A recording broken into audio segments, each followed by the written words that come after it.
My man Jiro, Knocking Master Jiro, Rampaging Beast Jiro. I am mad fucking salty right now, dog. I am so goddamn salty right now. This piece of shit, ACACIA, Neo, this ultimate tag team, the duo of destruction. What the fuck, man?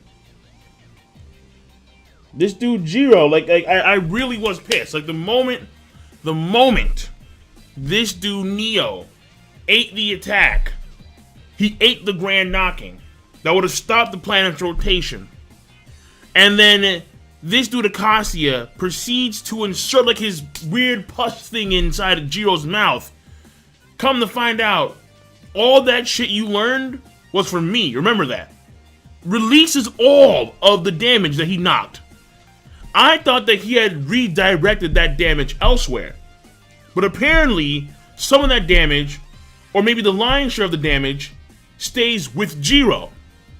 So he has knocked a lot of damage over the course of the centuries. And he gets hit with an attack that can destroy the planet several times over. And the fact that as he is dying, this dude ACACIA, by the way, those tears, they were fake. It was all bullshit. The whole thing was bullshit. And even in his dying breath, Jiro, in a way, taking the place of Ichiryu, concerned for his little brother Midora. Don't tell Midora that. Whatever you do, don't tell him that.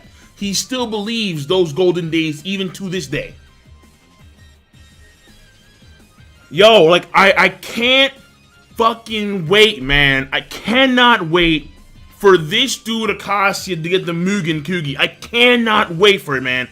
The Mugen Kugi has to happen. Send this fucker into deep space. Get him out of here. I'm so, I'm pissed, dude. Like, I really am mad. Jiro, awesome, epic as all hell, a beastly character, a quintessential character, and here he is, gonna bite the fucking dust, and I think one of the most brutal ways I've seen. And still, as his body is contorting and morphing, and he's taking all this damage, still concerned about Midora. Let me get to the review. But no, before I do get to the actual review, let me say this. So the reason why you're not getting a live reaction on this channel is because I have 3 copyright strikes at the moment. Now, what I am going to do, and it hasn't happened yet, but tomorrow, I'm going to upload the live reaction that I did for this chapter, Toriko, on my KOL 2, my KOL 2nd, KOL Ni, KOL Zwei, Dos channel. And on top of that, the live reaction is going to be a classic live reaction, not an actual, like, clip or GIF or meme-based one. So, fuck, man. Jiro! Like, it's... Don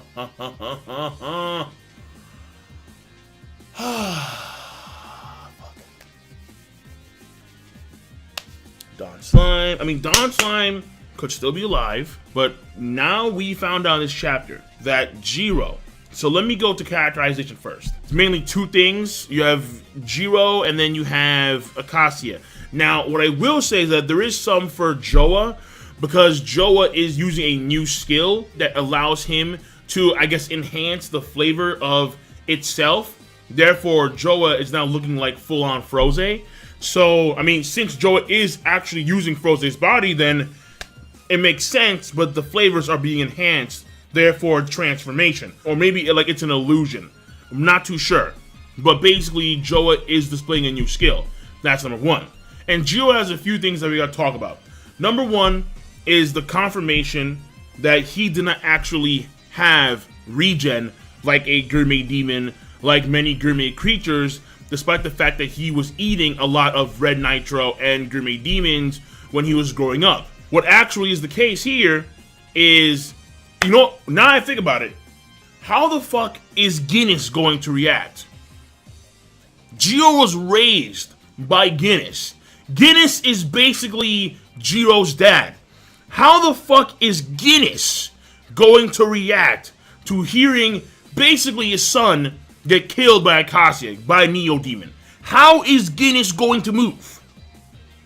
Holy shit. I just thought about that.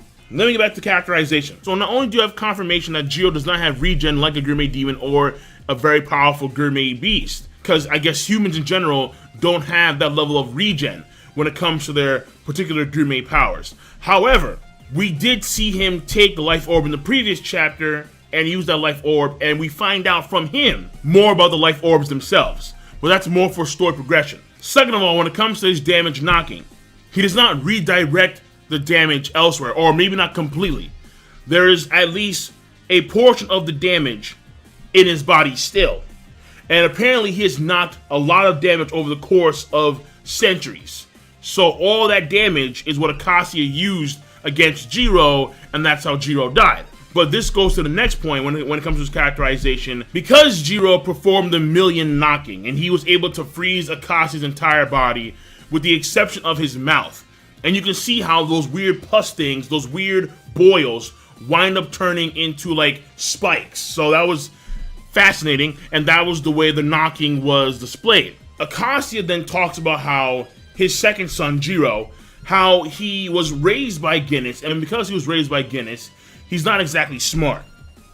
That to me is news. Because Jiro, he always seemed to be very knowledgeable. Okay, fine, maybe being knowledgeable does not necessarily make you smart. But from what I gathered, he was fairly intelligent. He was fairly witty. That could be because of his experience, his age, therefore he has a lot of wisdom. He has a lot of knowledge, again, about the world in of itself, because he's explored a lot of the regions, and he's been with ACACIA when he was younger. So I guess in that case, it's more so he has accumulated a lot of knowledge, but he's not necessarily smart. Finally, even in death, he still cared about Midora. He still wanted to make sure that his little brother was not going to have to suffer the reality of their past, where in the eyes of ACACIA, the whole thing was made up. In the eyes of ACACIA, the whole thing was fake. ACACIA never actually cried for Frozen. Those tears were fake. They were show.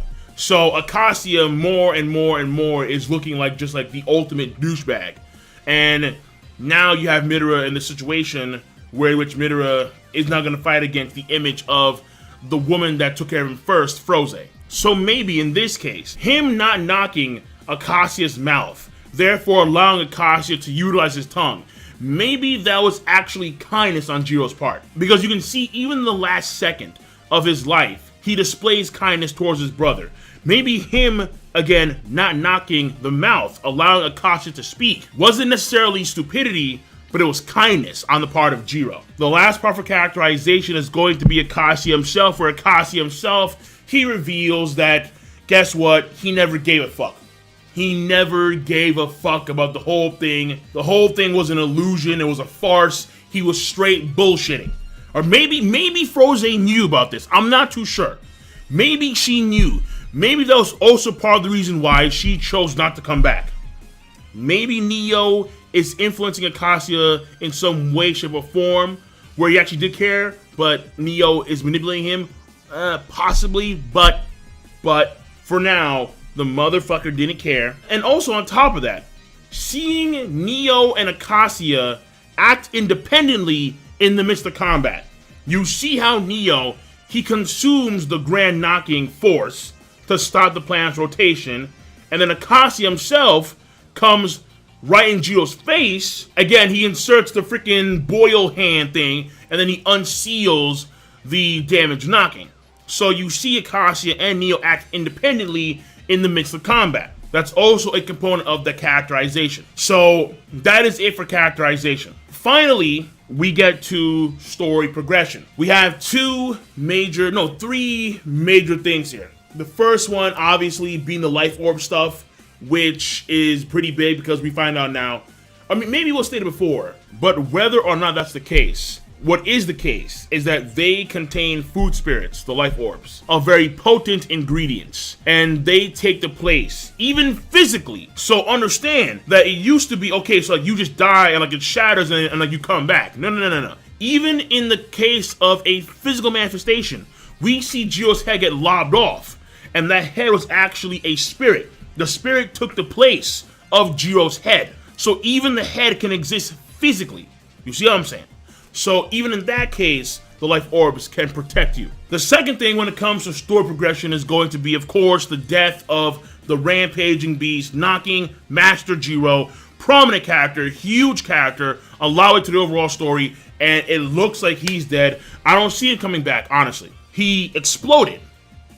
After taking all the damage that would have destroyed the planet several times over, he exploded and he died. Again, I have to wonder, what is Guinness gonna do? What is Toriko gonna do? What is Setsuna gonna do? I don't know. I'm gonna miss this dude, honestly. I really am. And all I can hope for is this fucker, ACACIA, Neo, to get the pain. To get some severe, like, sodomizing level pain for eternity. That's what I want. And the last part of the story progression is going to be how we're changing fights now. Jiro and the Blue Nitro, which then became Jiro and ACACIA, is over. And now, I mean, there is a possibility. The way things look now, it looks like there's a chance that ACACIA is actually going to go to Midora. He's going to kill 2 of his adopted sons. 2. That's the way it looks.